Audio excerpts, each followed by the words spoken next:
அருகே வயதான விவசாய தம்பதியினர் வெட்டி படுகொலை செய்யப்பட்ட செய்தி வருத்தமளிப்பதாக இபிஎஸ் தெரிவித்திருக்கிறார். அது தொடர்பான அண்மை செய்தியை பார்த்து வருகிறோம். மேலும் விவரங்களோடு இணைகிறார் செய்தியாளர் ராஜேஷ். ராஜேஷ் வணக்கம். மேலும் விவரங்களை வழங்கலாம்.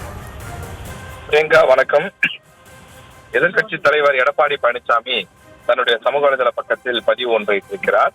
அதில் திருப்பூர் மாவட்டம் அவிநாசி அருகே வயதான விவசாய தம்பதியினர் வெட்டி படுகொலை செய்யப்பட்டிருப்பதாக வரக்கூடிய செய்திகள் அதிர்ச்சி அளிப்பதாக அவர் குறிப்பிட்டிருக்கிறார்.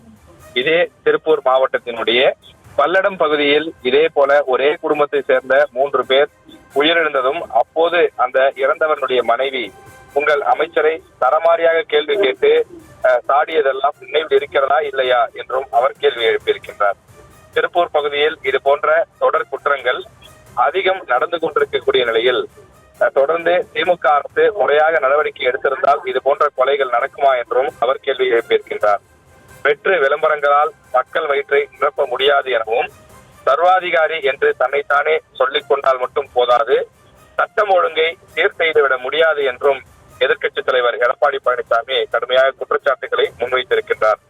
திமுக ஆட்சியில் மீதம் இருக்கின்ற சிறிது காலத்திலாவது மக்கள் மீது உண்மையான அக்கறையுடன் ஆட்சி செய்து சட்டம் ஒழுங்கில் கவனம் செலுத்தி பொதுமக்களின் பாதுகாப்பை உறுதிப்படுத்த வேண்டும் என வலியுறுத்தி கேட்டுக் கொள்வதாக அவர் குறிப்பிட்டிருக்கிறார்.